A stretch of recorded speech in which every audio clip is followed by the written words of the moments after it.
آتے ہیں. ہم یہ دیکھ رہے ہیں کہ international community led by American جو ہے نا وہ ہندوستان کو ایک اچھا گائے جس کو کہتے ہیں گڈ گائے اور پاکستان کو بیڈ گائے جو ہے نا وہ پینٹ کرنے کی کوشش کر رہے ہیں. اس سارے سینیریو میں چین کا رول جو ہے نا بڑا امپورٹنٹ ہے. چند دن پہلے کی خبریں تھیں کہ ہندوستان اور چائنا نے ملٹری ایکسرسائز جوائنٹ ایکسرسائز کی ہیں. اب پاکستان دیکھ رہے ہیں کہ پاکستان کے ساتھ دفاعی معاہدہ ہوا ہے چین کے ساتھ.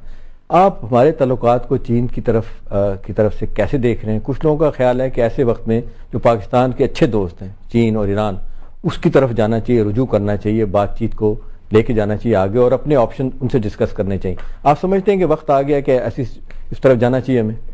دیکھیے, جہاں تک اس حکومت کا تعلق ہے ایک چیز آپ نوٹ کیجئے کہ پاکستان کی تاریخ میں پہلی مرتبہ یہ موقع آیا کہ جب یہ حکومت آئی تو انہوں نے چین سے اپنا ایمبیسڈر واپس بلا لیا اور کئی ماہ تک اس کی ریپلیسمنٹ نہیں بھیجی. یعنی یہ تاریخ میں پاکستان کے نہیں ہوا کہ 3-4 ماہ تک چائنا میں ہمارا سفیر ہی نہ ہو.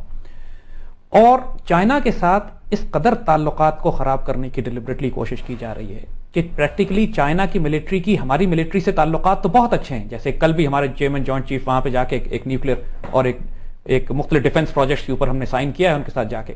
لیکن حکومتی سطح پر ڈیلیبریٹ اٹیمپٹس یہ کی جا رہی ہیں کہ پاکستان کے چین سے تعلقات کو خراب کیا جائے. اس کی سب سے بڑی مثال یہی ہے کہ یو این سیکیورٹی کاؤنسل میں پہلی دفعہ چین نے ہماری مدد نہیں کی.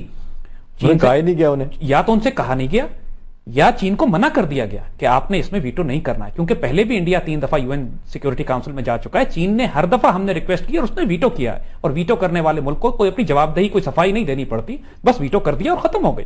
تو چین کے لیے تو کوئی ایشو نہیں تھا, اس نے ہمیشہ ہمارے انٹرسٹ کو دیکھا ہے. یہ حکومت جو اس وقت ہے جان کے پاکستان کے تعلقات چین سے خراب کر رہی ہے, یہ بالکل کنفرمڈ ہے معاملہ. اور چونکہ یہ حکومت جیسے عرض کیا کہ ہر فون کال باؤچر اور ان کی طرف سے آتا ہے اور پالیسیز کم از کم فورن پالیسیز اور نیشنل سیکیورٹی کے بڑے بڑے فیصلے وہاں سے کیے جا رہے ہیں, تو چین سے کیسے تعلقات ٹھیک ہونے دیں گے یہ؟ اور یہاں بھی وہ معاملہ ہے کہ جہاں پر آرمی میں اور اس حکومت میں تصادم بلڈ ہو رہا ہے. اس تصادم کو جان کر بلڈ کیا جا رہا ہے. جماعت الدعوہ پہ جو پابندی لگائی گئی ہے اس کا مقصد پرائمریلی یہی ہے کہ سارک کی ایگریمنٹ کے تحت بھی کہ جو دہشت گرد جماعت ڈکلیئر ہوتی ہے اس کے سپانسرز اور بیکرز کو بھی دہشت گرد ڈکلیئر کیا جا سکتا ہے. اور بالکل فوکس کلیئر ہے, پہلے تو اسٹیبلش کرنا پڑے گا نا.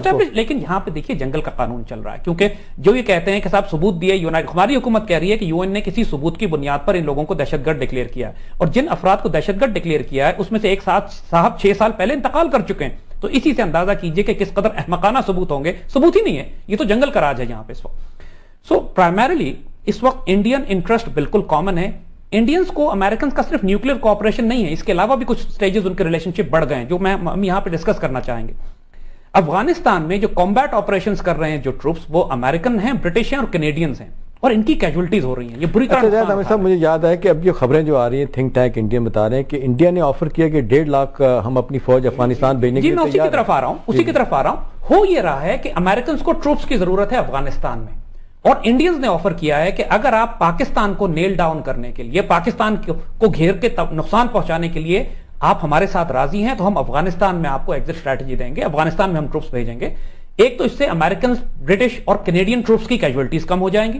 دوسری طرف افغانستان کو سٹیبلائز کرنے کے لیے کرائے کے فوجی ملیں گے امریکنز کو کہ جو اپنی کیجولٹیز کم. 30 ملکوں کی 40 ملکوں کی فوج ہے combat troops. NATO non combat operations میں, نیٹو کمبیٹ آپریشنز میں نہیں ہے. میرا خیال امریکہ, برطانیہ اور کینیڈینز ہیں. اس وقت کیجولٹیز ان کی ہو رہی ہیں. سو انڈینز کو فائدہ یہ ہے کہ یہ پاکستان کے مغربی بارڈرز پہ بھی آ جاتے ہیں, اور جب 1.5 لاکھ فوج ان کی افغانستان میں آ جائے گی تو we will be in a very dangerous situation, کیونکہ یہ بہت عرصے سے ایک پاکستان کے نارتھ میں کشمیر سے لے کر فرنٹیئر تک ایک کوریڈور کاٹنا چاہتے ہیں.